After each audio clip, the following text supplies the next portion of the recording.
কৃতজ্ঞতা জানাচ্ছি আজকের এই পুজো উদযাপন কমিটিকে। আমি একবার এখানে এসেছিলাম গত বছর, ভারী লেগেছে, অনেক রাতে এসেছিলাম। আজকের লোকজন একটু কম মনে হয় আমার কাছে। তারপরে বড়গঞ্জের স্থানীয় লোকজন এসে এটাকে সুন্দর এবং সুষ্ঠু করেছে। ধন্যবাদ সবাইকে। আসলে হিন্দুদের এই শারদীয় দুর্গা উৎসবটাই একটা প্রধানতম পূজা হলো এটা। এই প্রধানতম পুজো উৎসব উপলক্ষে আমাদের মুসলমানদের অনেক কন্ট্রিবিউশন থাকে, যেহেতু এরা মাইনরিটি গ্রুপ। এদের প্রতি আসলে আমাদের মুসলমানের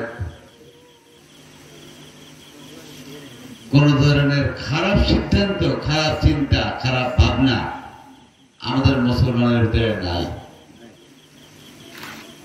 আমরা জানি হিন্দু মুসলিম ভাই ভাই, এই স্লোগান আমরা শুনেছি ছোটবেলা। আশা করব আপনাদের আগামীতে এই পূজা উদযাপন কোন ধরনের প্রতিবন্ধকতা যাতে না হয়।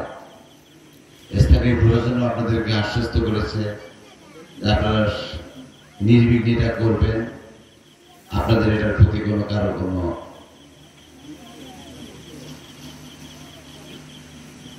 ভয় পাওয়ার কিছু নেই। আমাদের জাতীয়তাবাদী দলের নেতৃবৃন্দ এখানে আছেন, এখানে যারা মা বোনরা বসা আছেন, আপনাদের জন্য ফ্যামিলি কার্ড আছে এবং এই ফ্যামিলি কার্ডের মালিক আপনারা হবেন, আপনার হাজবেন্ড হবেন, আপনার বাবা হবে না, যাতে আপনার সংসার সামনে আগামীতে ভালোভাবে চলতে পারে। একটা 4 জনের ফ্যামিলিতে কি কি দরকার এটা আমার নেতা বলে দিয়েছে। এটা জনাব তারেক রহমানের অঙ্গীকার। উনি যদি দল ক্ষমতায় আসে আপনাদের ফ্যামিলি কার্ড করে দেবে, আপনাদেরকে একটা কৃষকদের জন্য একটা কার্ড করে দেবে, যেটা দিয়ে আপনাদের আগামী বাংলাদেশ, নতুন বাংলাদেশ দেখবেন।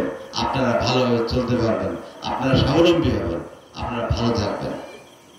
তাই আমি সবার প্রতি আমার অনুরোধ, আগামী 26 সালের ফেব্রুয়ারিতে হয়তো ইলেকশন হয়ে যাবে। আপনারা ধানের শীষের প্রার্থীকে ভোট দিবেন, এই আহ্বান রেখে আমি আপনাদের সবার মঙ্গল কামনা করছি। সবার প্রতি আমার কৃতজ্ঞ। আমাকে অনেক সম্মানিত করেছেন আপনারা ভালো থাকবেন, আমার জন্য দোয়া করবেন। শুভ হোক আপনাদের আজকের শারদীয় দুর্গোৎসব।